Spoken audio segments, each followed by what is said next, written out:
Minter Creative Sounds Mint. Há mais de 15 anos que o nosso convidado vive o mundo dos vinhos e do retalho com uma paixão contagiante, a dar vida a marcas que contam histórias. O seu percurso passou por gigantes como a Sonai e a Symington Family Estates e hoje dá cartas na Sograp como Global Brand Marketing Leader. Com uma formação inicial em arquitetura, fez um MBA na Porto Business School e continua a apostar na formação, passando pelo Instituto de Empresa em Madrid e pela London Business School. Mais do que um marketeer, é alguém que acredita no poder das marcas para transformar, emocionar e deixar marca. E é isso que leva consigo em tudo o que faz. Bem-vindo, Tiago, ao podcast da Minter Creative. Olá, Beatriz. Obrigado pelo convite. Quase perfeita a introdução. Adicionaria só duas características. Então. Pai de 2 crianças e marido.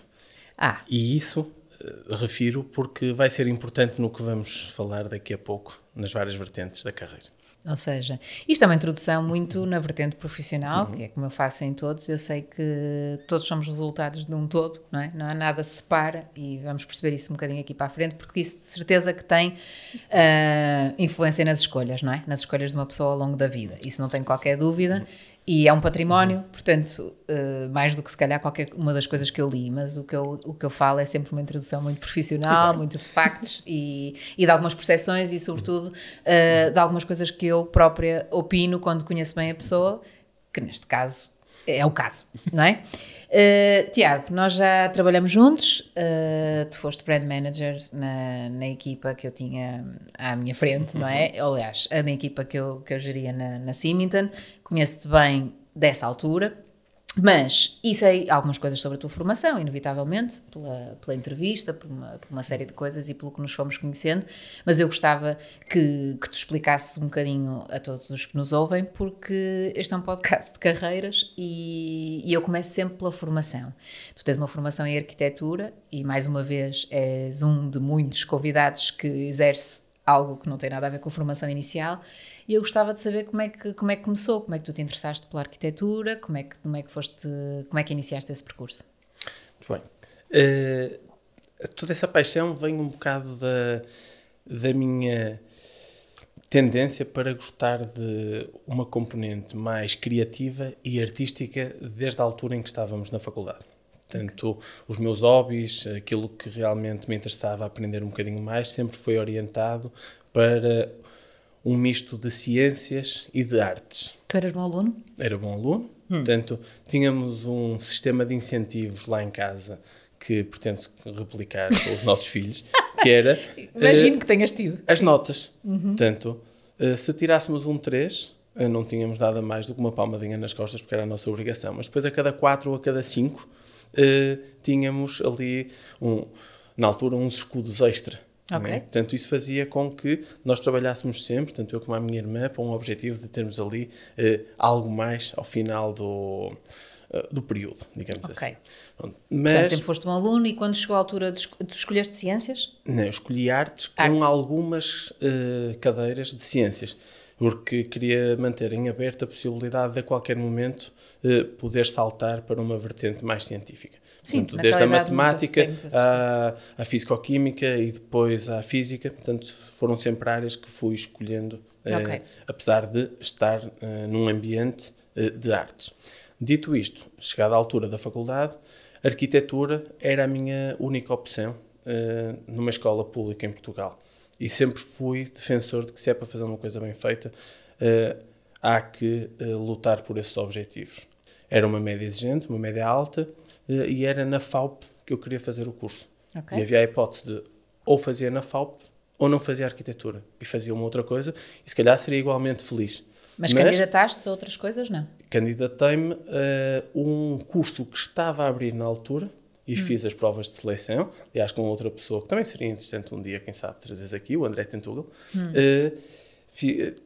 Colegas de escola, fizemos as provas de aferição ao curso de Som e Imagem na Católica, que era uma novidade que também, mais pela vertente criativa, me permitiria, pelo menos, ser feliz a aprender aquele set de skills. Mas, indo para a arquitetura, foi um curso super interessante de fazer, fiz imensos bons colegas. Foi exigente o curso? Amigos que continuam, super exigente, e é um curso que me deu, a mim e à maior parte das pessoas que o fizeram, uma componente muito alargada de ferramentas de trabalho. Nunca achaste que era um curso redutor? De todo. Acho que é um curso que serve perfeitamente de base para outras especializações que as pessoas façam mais à frente.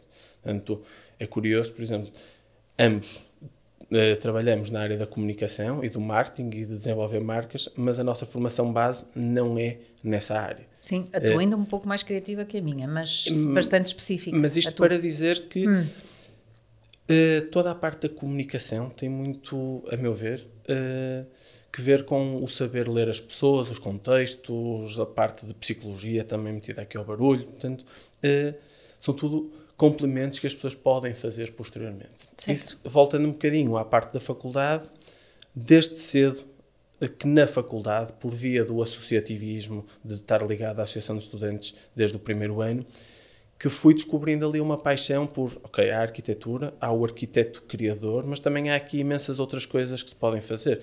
Portanto, desde a dinamização que tínhamos na Associação de Estudantes de eventos culturais, as próprias ativações, os ditos festivais, que na altura eram os churrascos da faculdade, mas tudo empreitadas que tinham budgets relativamente grandes. Portanto, havia toda uma seriedade ali e de criar equipas e de cada um responsável por uma coisa.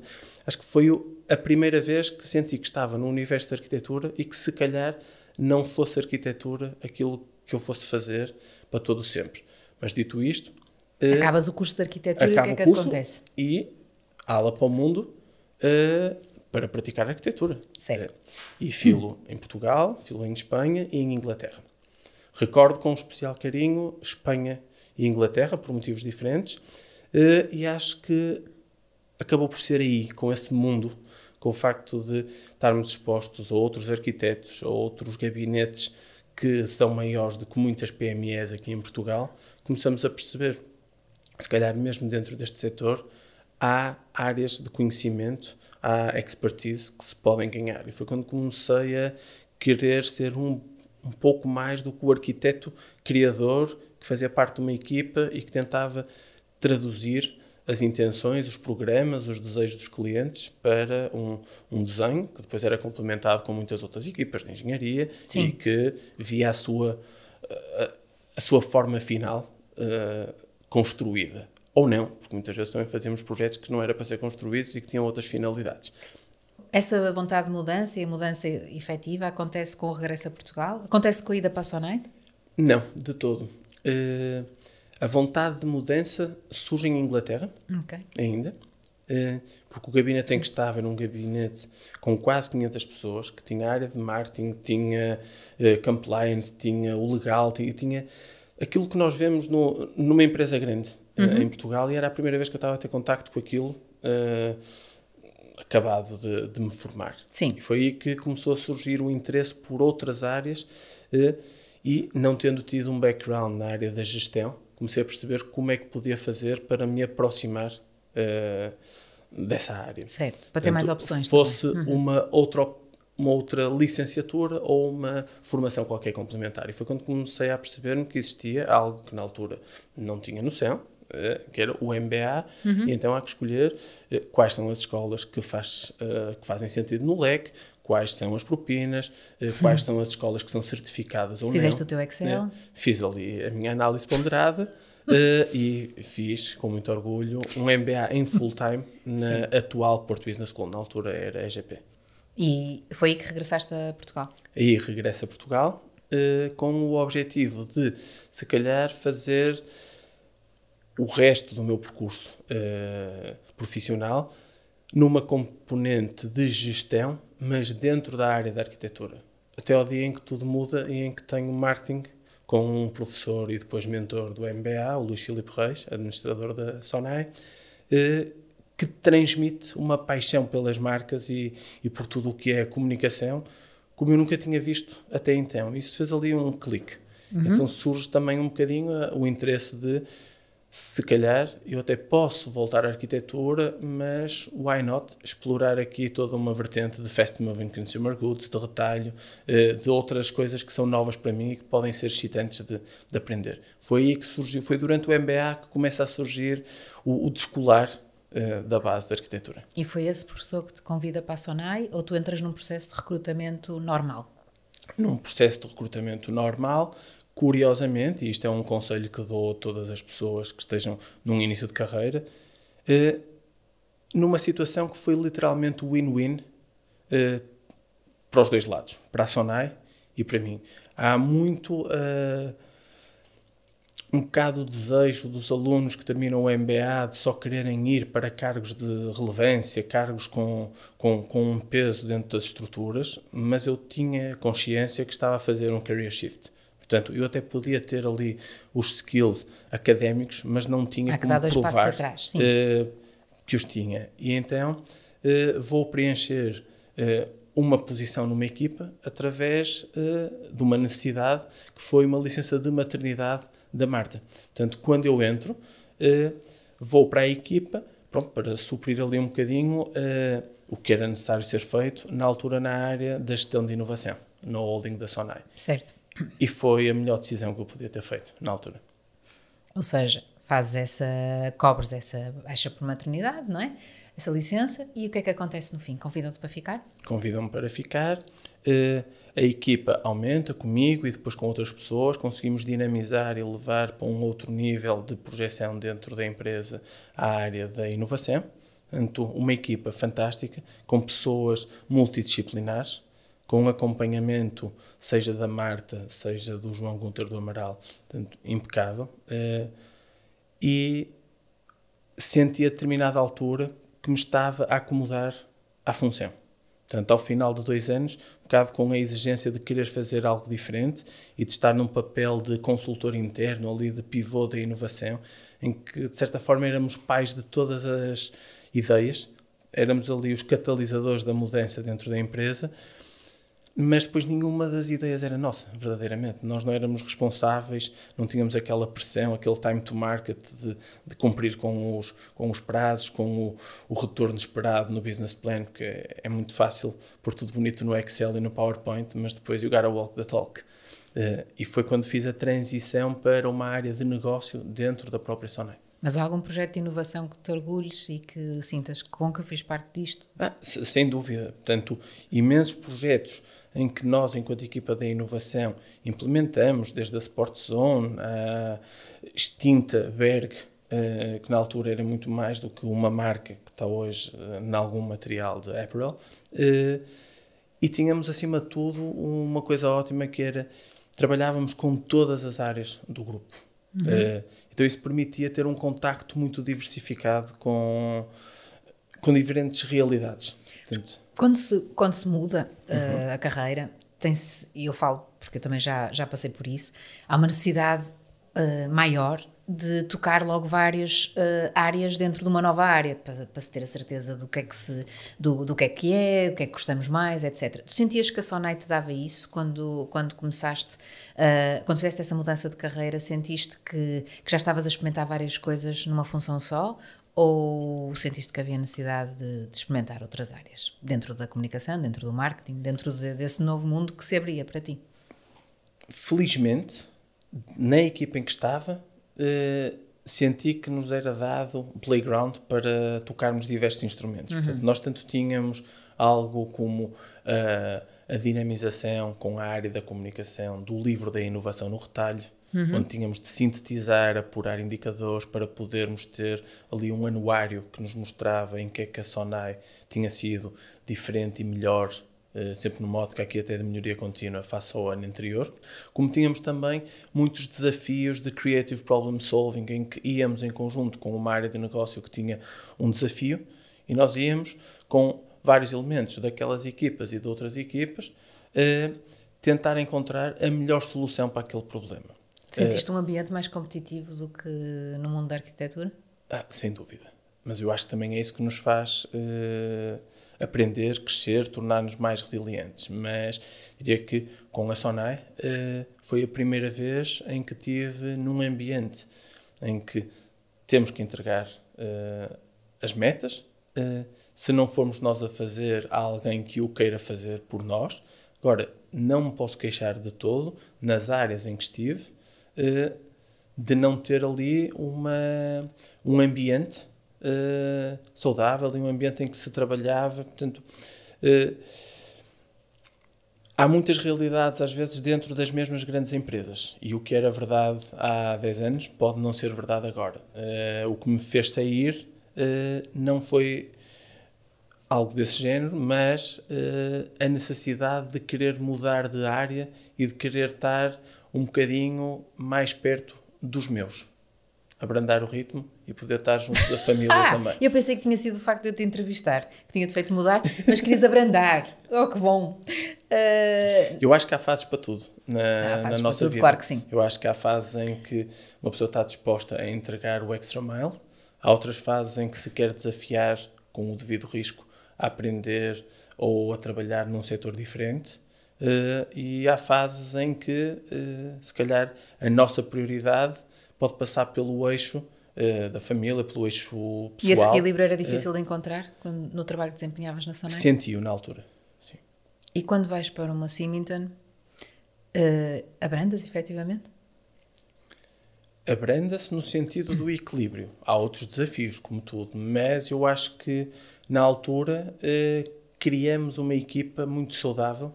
É verdade, uma equipa que cada um tinha o seu espaço, a sua responsabilidade, a sua liberdade controlada, como é óbvio.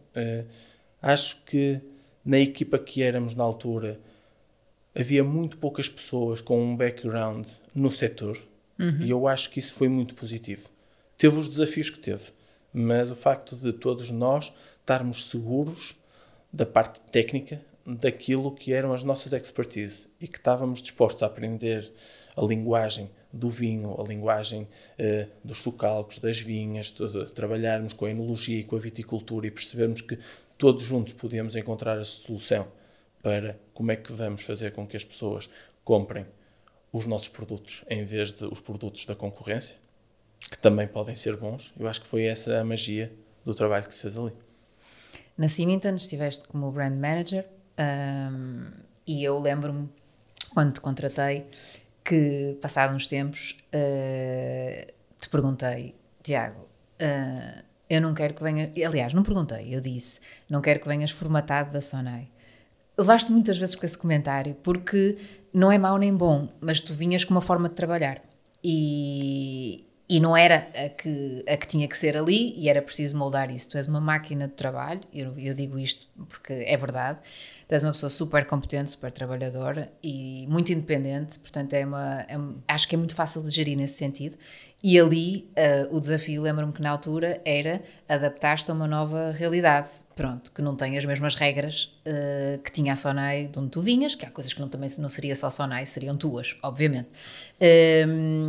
O que é que tu achas que trouxeste de bom da Sonai e o que é que achas que trouxeste que teve que ser trabalhado? Sabes fazer essa análise agora? Ou já está lá longe? Acho que já lá vai.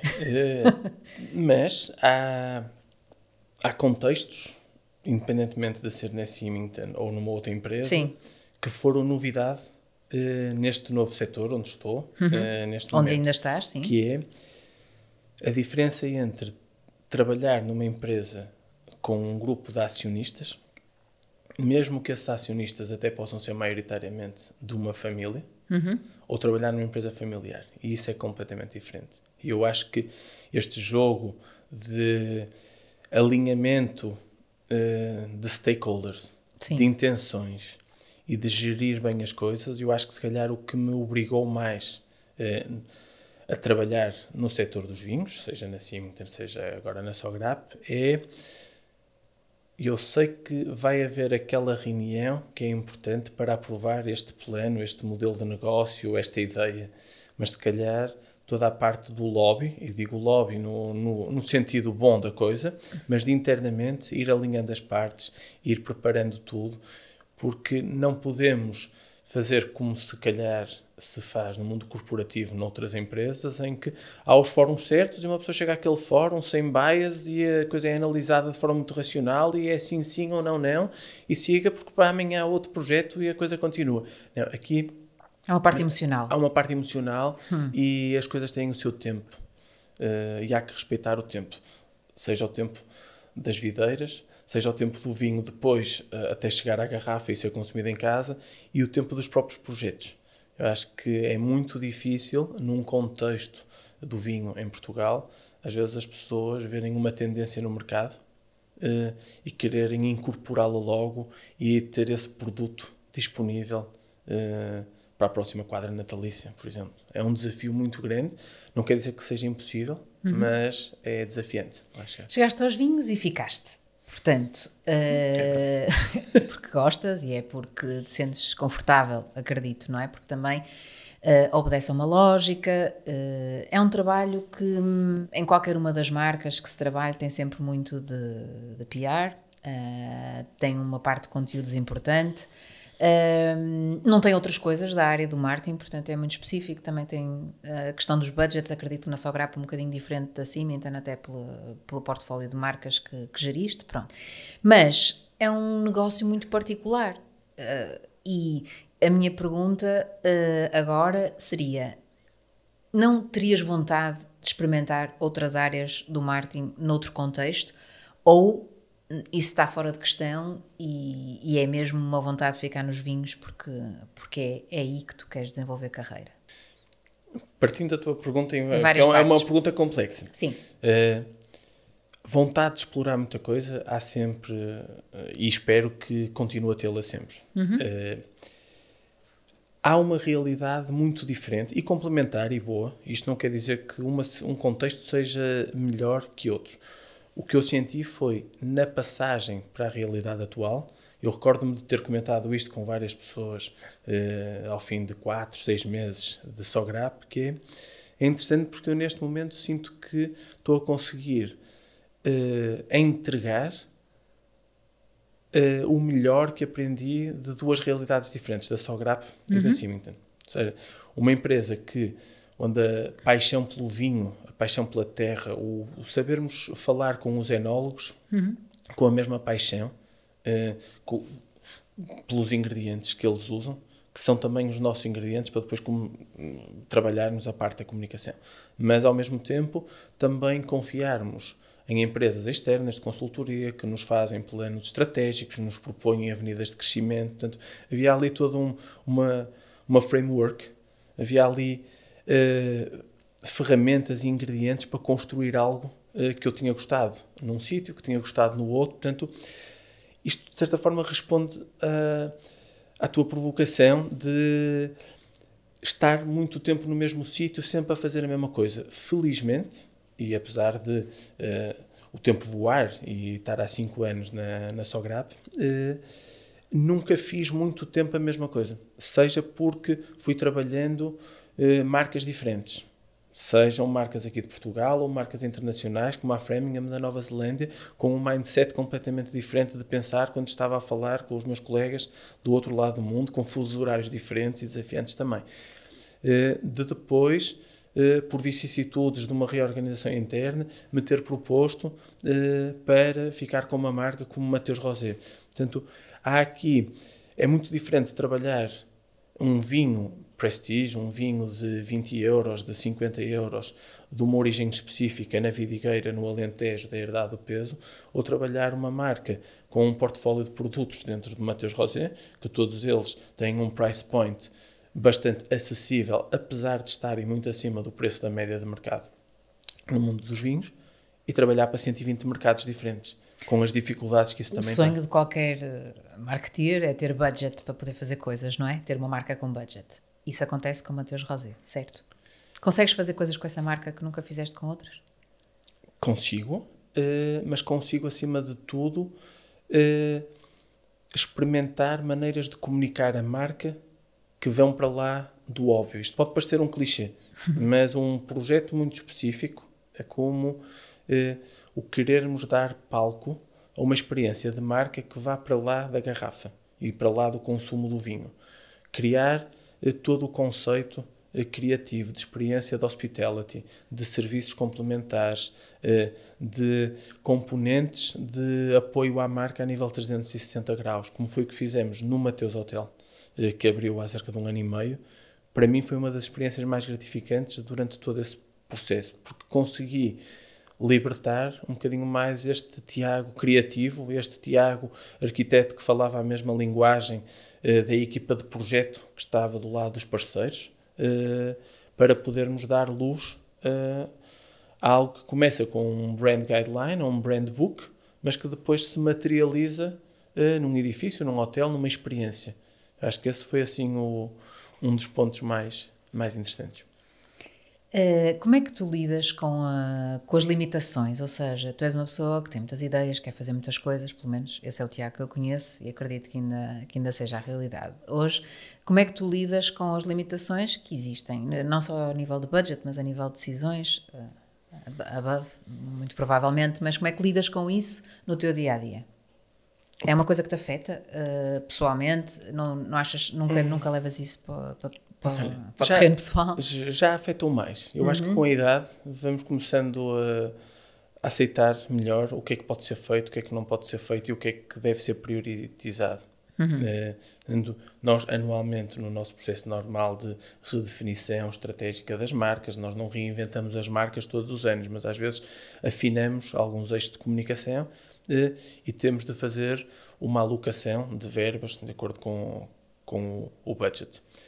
A partir daí, felizmente, a maneira como fui encontrando de gerir a minha autonomia e a autonomia das equipas com que trabalho, tem sido bastante pacífica. Portanto, nós temos uma orientação, sou zero de micromanagement, portanto, aquilo que foi definido e que foi balizado e monitorizado de forma regular ao longo do ano, a partir daí essa responsabilidade está na pessoa A, B ou C da equipa que tem que entregar aqueles resultados. Estou sempre cá para poder ajudar, mas cada um tem a sua liberdade dentro do que foi definido. Dou-te um exemplo muito concreto. Uma das pessoas da equipa, a determinada altura, eu estava-me a questionar de não ser muito impactado com os posts de social media de uma das marcas, sob a nossa responsabilidade. E fui pesquisar. Portanto, fui eu proativamente ver o que é que a marca estava a comunicar. E gostei bastante da comunicação da marca, que traços gerais eu estava alinhado com isso, mas aquelas pequenas nuances do post do dia-a-dia, eu não era impactado porque efetivamente eu não sou o target da marca. E algumas coisas eu até podia não perceber à primeira o que é que aquele tipo de copy dizia, mas o que era um bom sinal, a meu ver, e da própria equipa, porque a coisa estava a ser bem feita e todas as métricas depois, que às vezes só vemos ao fim de 3 meses, quando estamos a olhar para o report que aconteceu ali recentemente, é que vemos que realmente a marca estava a fazer um caminho ótimo. E aquele caminho que no nosso setor dos vinhos às vezes é preciso ter a coragem de assumir, que é às vezes aquele caminho é o caminho que realmente é o caminho certo e é o caminho correto para os nossos consumidores. Não é o caminho que nós queremos para nós. E essa distinção, acho que é uma aprendizagem muito interessante que eu tento... Em todos os setores, se calhar, também, acho que é... Eventualmente. Talvez. Mas o que é que, por exemplo, tu valorizas mais numa pessoa que te reporta a ti, por exemplo, e o que é que valorizas mais na pessoa a quem tu reportas? Seja na Sograp, Siemens, whatever. Sonai. Eu acho que qualquer pessoa da minha equipa tem que ter uma vontade de aprender, de aceitar os desafios novos, de não ficar conformada àquela realidade de ser sempre mais do mesmo, e tem que ser uma pessoa íntegra nos seus valores. Se for uma pessoa que tem algumas lacunas técnicas numa valência ou noutra, não há problema nenhum, porque nós, seja eu, seja a empresa com a sua estrutura, estamos cá para dar solução e para melhorar essa deficiência ou essa lacuna de conhecimento numa certa área. Portanto, desde que haja empatia entre toda a equipa, que as pessoas se respeitem, que gostem de trabalhar bem umas com as outras, esse é o fundamental. Que é diferente de sermos amigos todos uns dos outros. Sim. Eu acho que às vezes essa é uma realidade que se tem de aprender a lidar com ela, com as diferentes gerações que vamos tendo dentro do ambiente do trabalho. Acho que se nos respeitarmos, nós até podemos ser amigos fora do ambiente de trabalho e ótimo quando assim é. Podemos ser amigos dentro do ambiente de trabalho. Agora, não temos é que ser amigos para trabalharmos bem enquanto equipa. Sim, exatamente. Sim. E acima, ou seja, num líder, o que é que tu procuras? Alguém que me inspire, acima de tudo, que me faça crescer e que dê liberdade para eu também ir às vezes aprendendo com os próprios erros. Portanto, aquele líder que não dá margem para a pessoa falhar, acaba por, a meu ver, falhar nessa componente aspiracional. E reconhecimento, não sentes que é fundamental? Se não tiveres reconhecimento de um líder, continuas? O reconhecimento é fundamental, mas não tem necessariamente devido ao líder. Às vezes o reconhecimento vem dos peers ou vem até de pessoas fora do ambiente em que estamos a trabalhar, no mesmo setor, na mesma indústria. E está tudo bem. Está tudo ótimo. Se tu pudesses ir buscar qualquer pessoa ao mercado, eu pergunto isto muitas vezes, qualquer pessoa no mundo, conhecida ou sem ser conhecida, para trabalhar contigo, quem é que ias buscar? Olha, essa é uma pergunta muito gira e é uma pergunta difícil, porque depende muito... Carta branca. Depende muito do desafio em questão. Depende muito do que é que Exatamente. gostarias, dependendo do que gostarias a fazer, claro.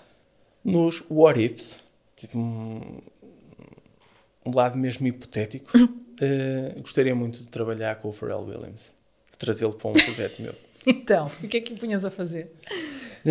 Só querias conhecer e perceber como é que ele pensa? Não de todo. Então. Porque se me tivesses perguntado quem era a pessoa que eu gostaria de conhecer, eu respondia-te mais duas ou três pessoas diferentes. Okay. Não, mas o simples facto de ser uma pessoa ligada à parte criativa, um artista de renome, que empreendedor, recentemente trabalhou a título pessoal em projetos ligados à inclusão, tanto à diversidade cultural, a estar agora com a responsabilidade que tem dentro do grupo LVMH, acaba por fazer dele uma pessoa que provou que consegue entregar em diversas áreas. Portanto, se eu pudesse ter um projeto onde alguém... Não sabes ter uma equipa forte também, certo, porque isso é inevitavelmente, não é? Nessa magnitude de artista... Sem dúvida, mas vem ali alguém que... A aprendizagem que eu conseguiria ter, eu acho que diria que será alguém que toca diversos instrumentos, e passa aqui a redundância, ou seja, do ponto de vista até de skills management, e que vai trazer uma visão global das coisas. Toca naquele projeto, consegue entregar algo que vai para lá do que se calhar está no mindset das pessoas. Agora, dito isto, teria de ser um projeto muito tailor-made e pensado e com budget gigantesco, como é óbvio. Há muitas outras pessoas que poderia identificar numa ótica de gestão do dia-a-dia. Ou seja, num projeto que tenha em mãos, gostaria muito de ir buscar, por exemplo, pessoas que já trabalharam comigo e por diversos motivos seguiram os seus percursos e que são profissionais fantásticos. Porque são os que conhecemos melhor, não é? Porque já vimos em ação. Assim como ex-colegas de trabalho que nunca foram da minha equipa diretamente e que eu sei que, às vezes, mesmo não estando na minha equipa, faço um telefonema para trocar algumas ideias e de quem a opinião formada sobre as coisas valorizo bastante. E achas que há pessoas que também valorizam a tua? Recorrem a ti com alguma frequência? Isso é importante. Claro que sim. No teu cargo atual, o que é que tu achas que é mais relevante dentro das capacidades que tu tens e por isso estás no cargo em que estás? O que é que tu achas que é mais relevante? Eu pergunto isto muitas vezes, entender de tendências, entender de pessoas, de marcas, de números. O que é que tu achas que é mais relevante na função que tu desempenhas? Todos os fatores que referiste são importantes. Mas se tivesse de escolher um, as pessoas, seja na componente da equipa em si, mas porque, em último caso, vão ser as pessoas que vão comprar os nossos produtos ou os nossos serviços e com quem nós temos que comunicar. Se nós não formos people-oriented, se não queremos perceber o que é que vai de lá de lá... Comportamentos, não é? Porque o marketing é isso.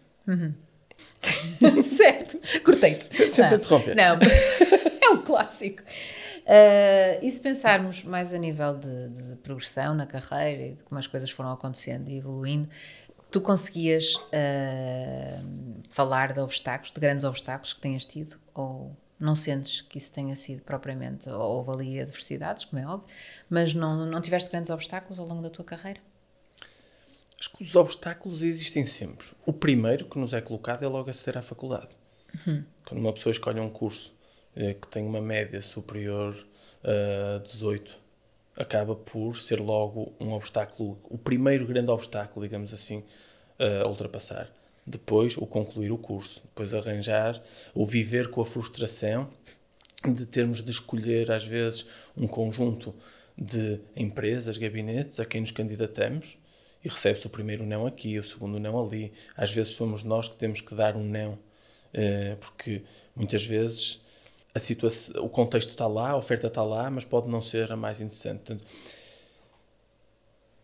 eu acho que, mais do que obstáculos de carreira, eu acho que a vida, muitas vezes, prega-nos rasteiras. Portanto, esses obstáculos fazem parte das fazem dificuldades. Parte. Portanto, tornam-nos mais fortes.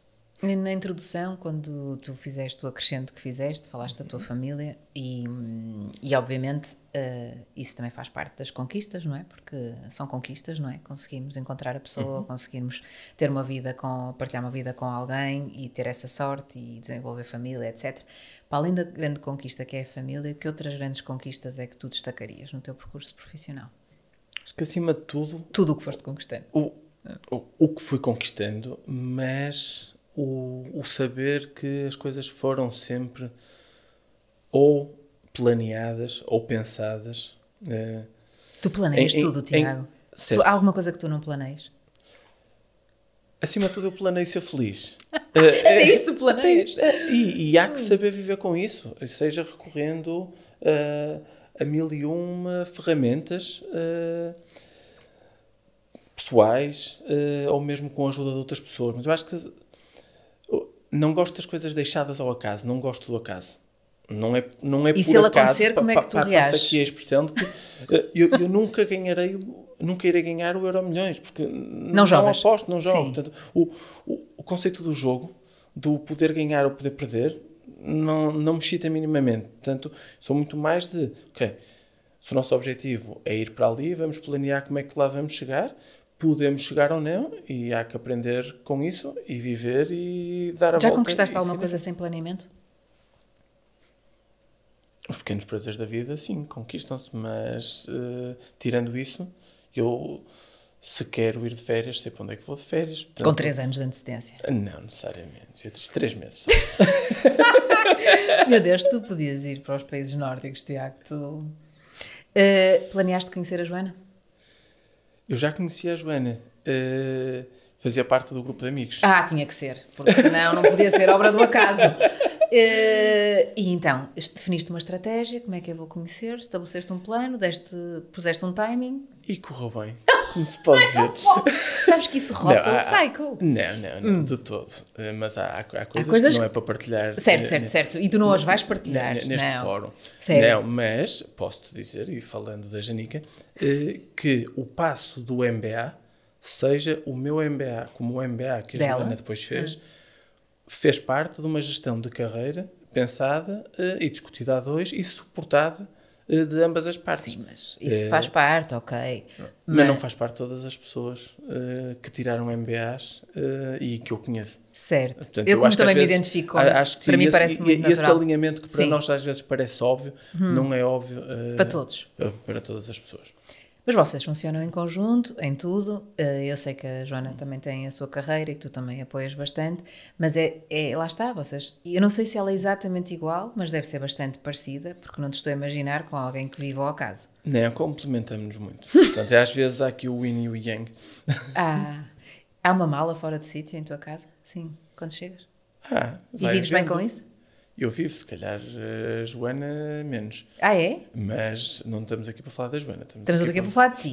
Mas, portanto, tu vives bem com algum caos? Eu, como arquiteto, como artista, vivo muito bem num caos organizado. O meu escritório, o meu espaço, pode parecer desorganizado para muitas pessoas, mas na realidade eu sei onde é que as coisas estão.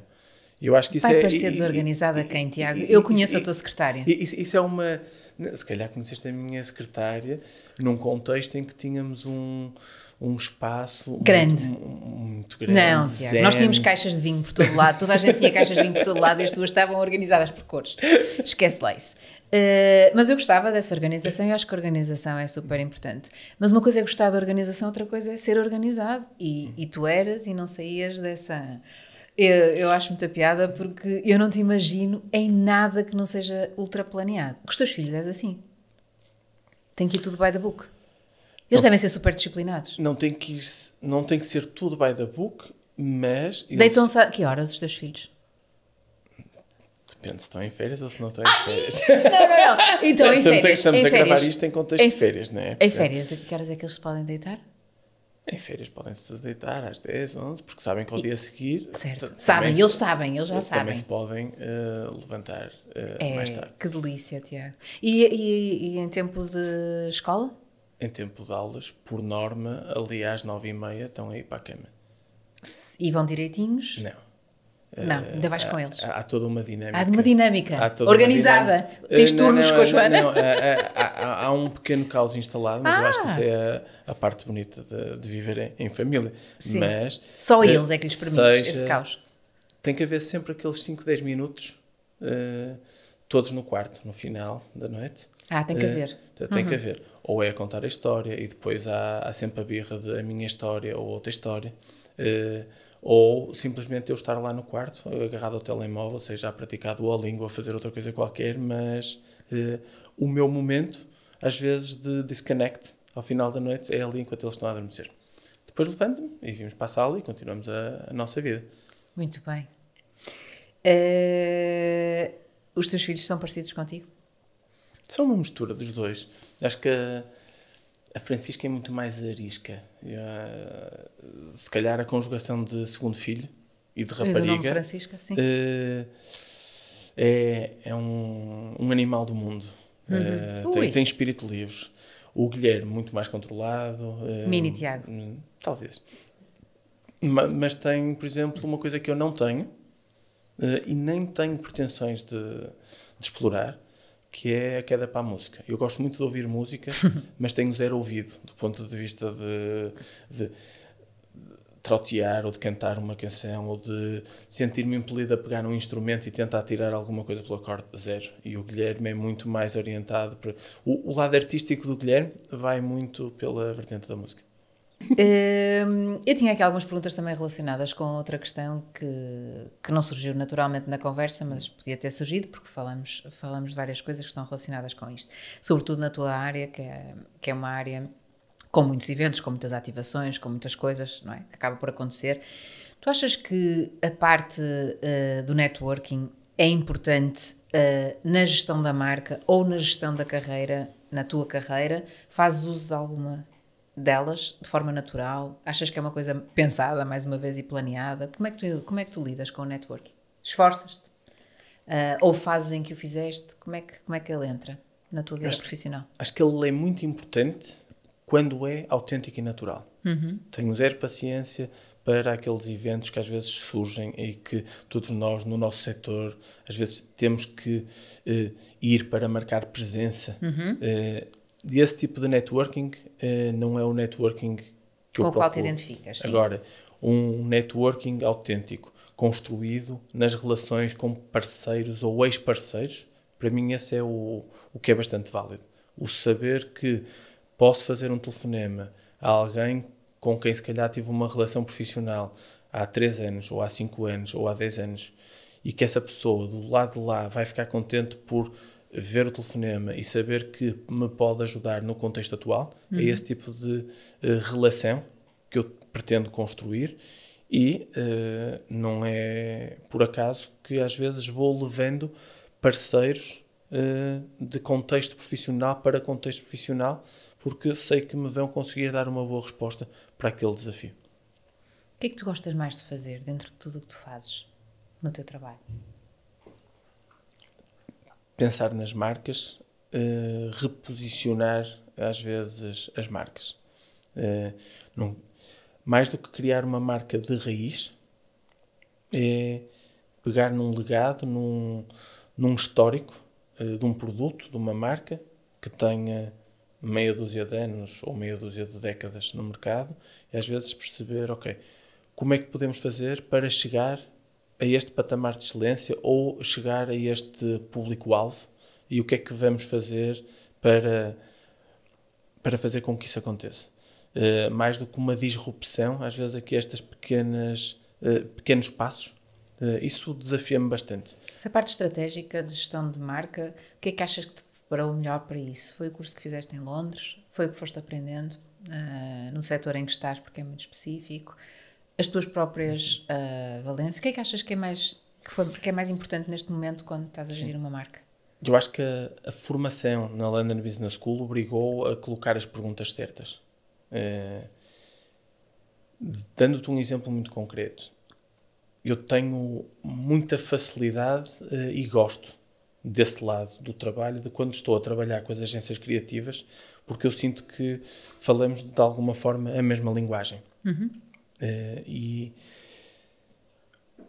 quando um briefing está bem feito, quando um reposicionamento dá resposta a uma série de perguntas que demoraram muito tempo a responder e que se calhar foi preciso fazer muitas entrevistas com pessoas da empresa e pessoas fora da empresa, quando toda essa checklist, esse tal planeamento que tu dizias há pouco, está respondido, o boneco, passa a expressão, o rótulo, vai surgir naturalmente e é uma consequência disso.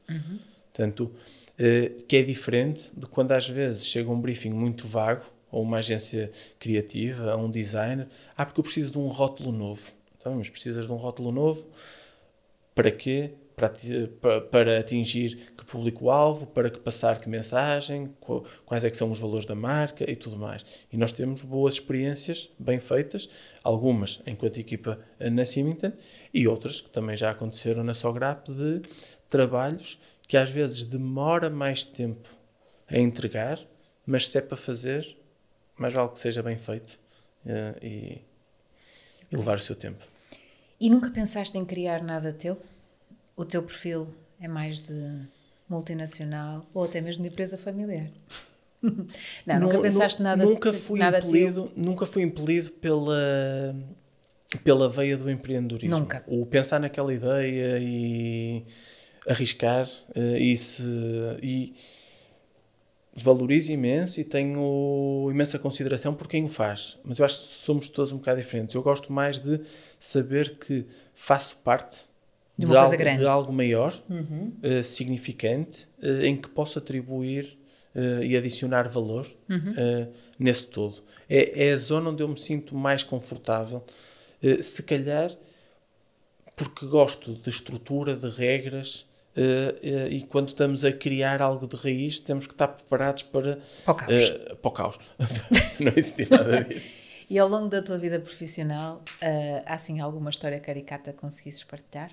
Ou não há histórias caricatas? Há muitas. Há muitas?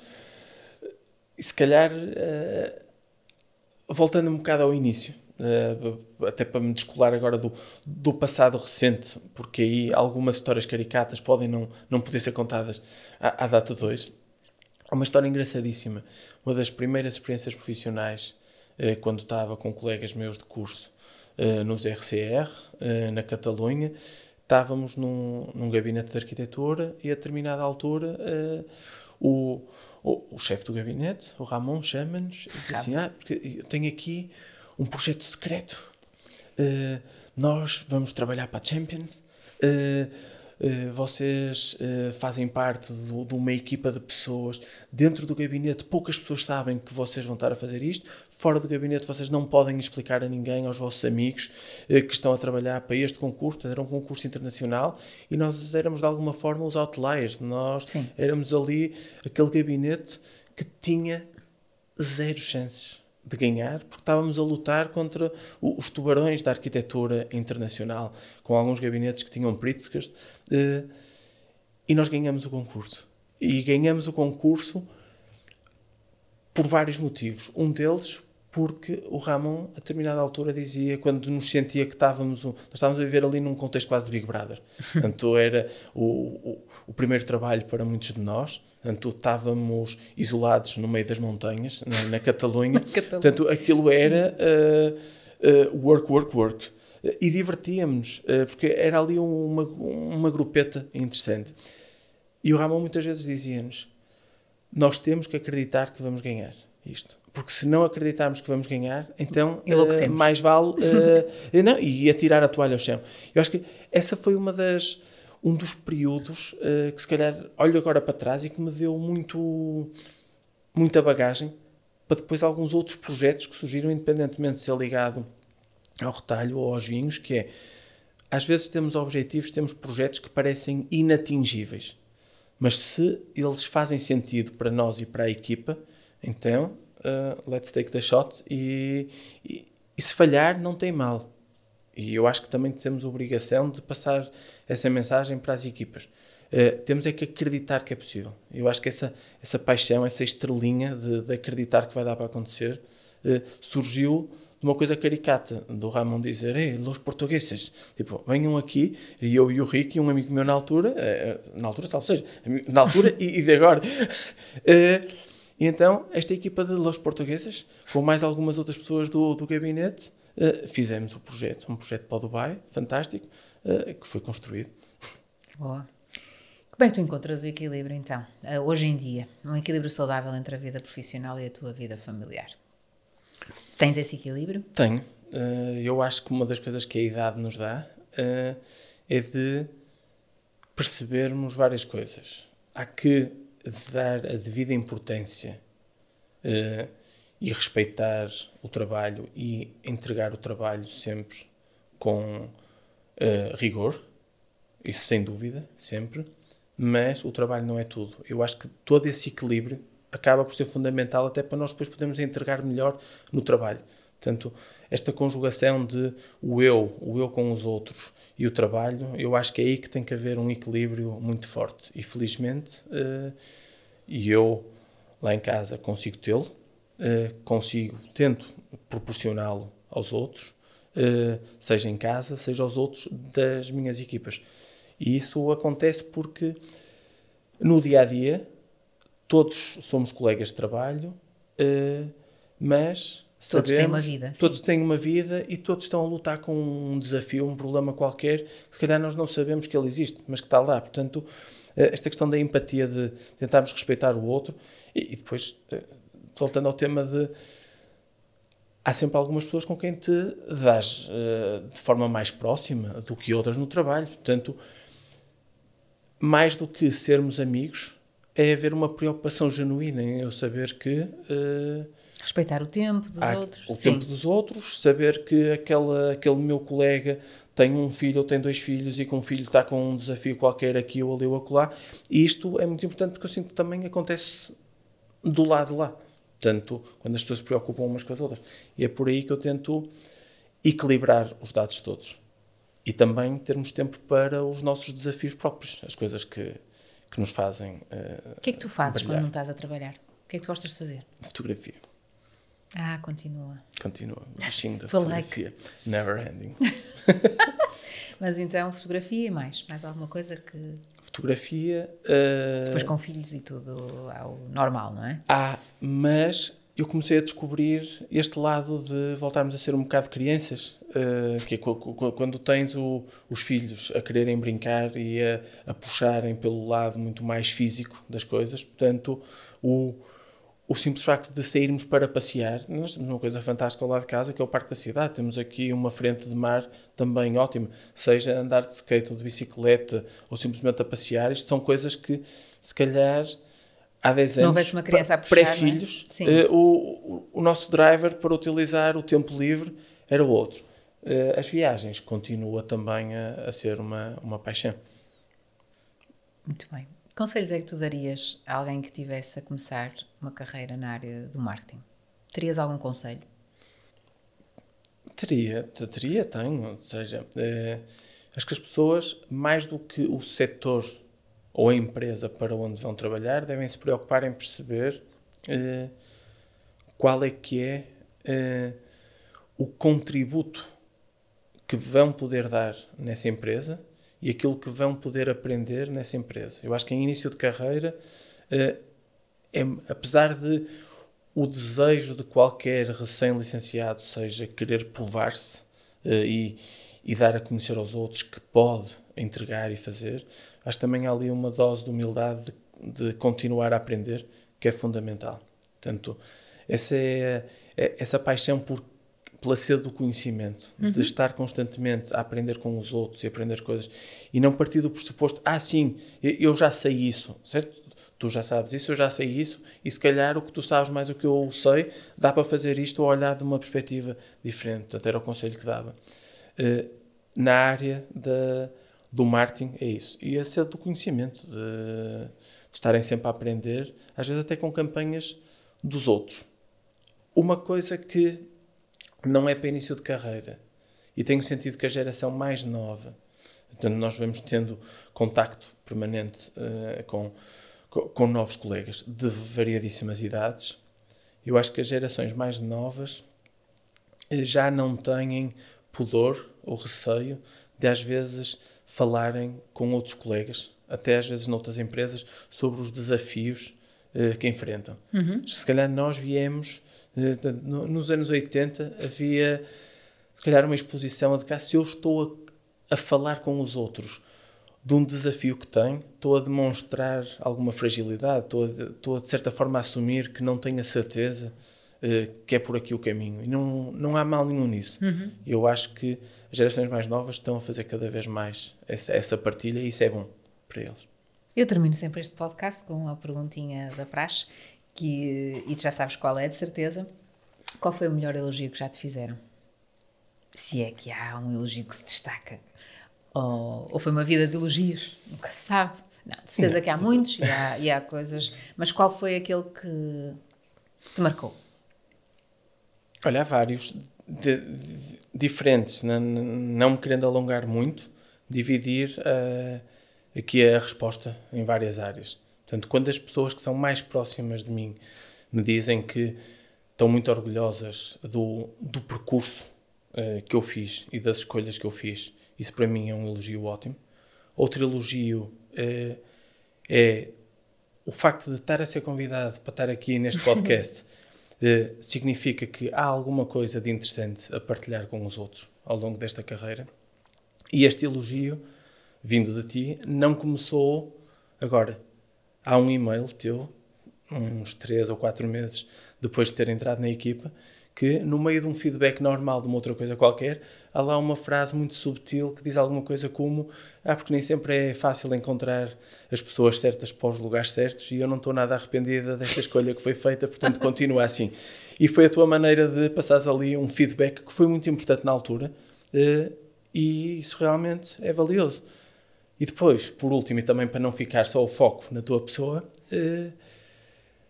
o facto de olharmos para algumas coisas que fizemos de packaging e perceber que, ao fim de meia dúzia de anos, elas continuam válidas. Isso para mim é um ótimo elogio. Algumas mudaram a cor. Algumas foram evoluindo, mas tu sabes do que estou a falar e olhando para um rebranding como, por exemplo, o da marca Altano, em que mais do que pensarmos no packaging, pensamos no território da marca, na maneira como a marca se ia afirmar e comunicar com um público-alvo, perceber que esses territórios são válidos hoje e que aquela imagem continua a ser válida e a vender, significa que alguma coisa foi bem feita. Portanto, isso para mim é um ótimo elogio. Muito bem. Obrigada, Tiago. Espero que tenhas gostado de estar aqui. Gostei, sim.